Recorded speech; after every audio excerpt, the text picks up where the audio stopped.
Hello everyone, welcome back to my channel. My name is Coach Timmy. If you enjoy the content today, please like and subscribe, it really helps me out. So today we'll be going over the Season 6 patch and the adjustments that they've made to both the shotguns, to the way you upgrade them, all that sort of stuff, and then some other important items as well.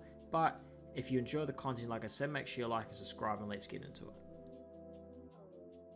Alright, so the first thing I think is worth talking about from a competitive perspective is of course the fact that mechanical parts and the crafting system and bones have all been changed slightly. So what we used to have was a non-scaled system to go from grey to green, or to go from green to blue, from blue to purple, was the exact same cost for mechanical parts and bones when you're crafting. That really made no sense, I don't think, and I think Epic sort of started to realize that. Now I think it's important to note that this adjustment is huge for Storm Surge. This is really, really important. It now only takes 2 mechanical parts to go from a makeshift rifle to a mechanical rifle, and it only takes 2 mechanical parts to go from a makeshift shotgun to a mechanical rifle, and that is a huge adjustment. That means that no matter where you are, you should be able to find enough mechanical parts to get to 3 mechanical ARs, which is enough to get Storm Surge. That's huge. That's a really important point to make. Of course, if you've got extra, you can get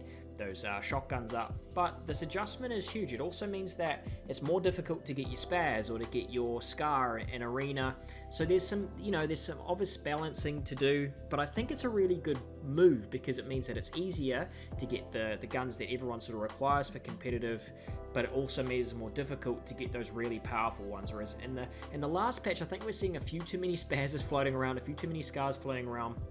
And it's those are the most powerful guns in the game. You don't want those to be, everywhere. And I think that's a really important thing that they've made, a really important adjustment that they've made. Storm Surge will be a little bit more balanced these days. We're not going to see only the big POIs have them. And of course, if you guys aren't aware, they also made the change that these are discoverable on floor loot. They spawn in stacks of 2, and we've only seen them very rarely. They seem to have really low spawn rate, so keep an eye out for that. I think we're going to see a couple adjustments to that as well. Keep that in mind. There's still adjustments to be made. I think the good thing is that these guys are listening to us. They've made changes that we've wanted, so keep that in mind. Try and be positive. These guys are doing their best to try and deliver us a game that we're enjoying. But let's move on to the actual changes to the guns. Alright, let's have a little chat about the Primal shotgun. So of course, there's been the huge uproar recently about the Primal shotgun and why it's such an issue. Of course, extremely deadly in the box. I made that video about making sure you abuse it for solo arena just recently. It's been ridiculous, and if you have a spaz, doesn't matter. If you have anything, it really doesn't matter. If there's a Primal shotgun in your box, you're dead. And of course, that's an issue with any gun in any game. So the adjustments need to be made, and from what we can see, as you can see this clip up on screen here, this is from Aussie Antics, so huge shout out to him for grabbing this clip. I didn't have the foresight to record how quick it took to empty a barrel, so make sure you guys go follow him on Twitter, subscribe to him on YouTube, all of that stuff. Big shout out to him for that, for getting this clip. But this here shows the difference that has been made, and it really doesn't look like much change has happened to this at all. The Primal still feels really strong, and I don't feel like they've done any damage adjustments to it whatsoever. Still shoots basically the exact same amount of bullets in the exact same amount of time, so only time will tell whether or not anything has actually really meaningfully been done. There might have been some damage adjustments that they didn't tell us about or something like that. It's really difficult to get DPS sort of stats for this gun, or for these sorts of guns. So only time will tell, but in the initial outlook, it really doesn't seem like much has changed. Fire rate basically the exact same, which is, let's remember, that's exactly what they said they were going to change in their patch, quote-unquote patch notes. So this is the big thing that everyone's sort of talking about at the moment. Has any meaningful change really been done? We don't know, but the biggest thing is fire rate really hasn't been adjusted, which is what they said should have been adjusted. Alright, let's quickly go over a positive thing from this update, and the positive, I think, is the Makeshift. Now, the Makeshift is obviously supposed to not be as good as the Pump and the Primal. I think that should be obvious to anyone. Obviously, there's a bit about the lore and how the guns are supposed to work. The Makeshift should be the worst one that you then work up to get to the Pump or to get to the Primal. It should be the worst out of the lot, but the issue with it was that it really couldn't even hold weight in comparison to the other two. It needs to be viable, but the issue is that it wasn't. It was too slow, it only had 2 bullets.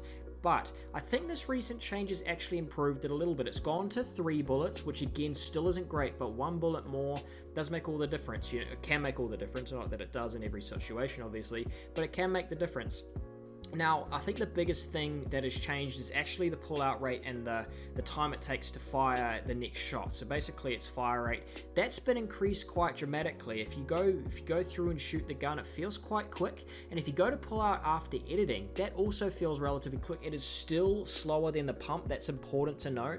It's still really important that you get out and you practice your timing, whether that's in solos or in arena, because again, it's not in creative just yet. So if you go out and you practice it, I think that's still really important because it is slightly different to the pump and it will take a bit of practice to get used to again, but we have a little bit more time to work with, and it does slightly reduce the gap between that and the pump, which that was the real issue. If you got a pump, it beat the Makeshift because you could shoot faster. You've got first shot, you're getting the first shot off in a gunfight, but of course still doesn't really hold a candle to the others in damage and in pull out and in first shot. So it is the worst, which is what they're going for. Totally understand that, but I think the good thing is there's changes being made, and it is now at least something that can hold a candle or can at least go toe-to-toe with the pump in a fair fight. Now, a couple of little lesser important things for people who aren't into their pubs. No need for you to worry about this stuff, but there's also been a couple of changes to the way solos work. No one is alive at these stages of the games, but moving zones have actually been implemented into solos, which is something that's quite interesting. Just a little tidbit here, if you weren't aware, because I'm sure a lot of you competitive players don't play solos, pubs. They just kept on getting smaller and smaller. We didn't actually get moving zones in pub solos, so if you're in solos now, you might get to a couple movings, but I doubt that even happens because there's not enough players in the lobbies to make it through to that sort of zone. But I think a cool thing to note is that there might be a few more comp integrations with the pub matches, and hopefully we see a little bit more support going back that way. Maybe we'll see a few more, back and forths between Epic and the community if they're starting to listen to us. But hey, who knows? I think the big thing is that they heard us with these updates. They know what the issues are, and they're working towards a better future with this game, which is what we really want. We had the whole RIP Fortnite debacle, but the good thing is we're moving forward. We've got people who are obviously listening to us on their team. It's just about making the balance right. So, like I said, if you enjoyed this video, guys, make sure you hit like and subscribe, and I'll see you in the next one. Peace.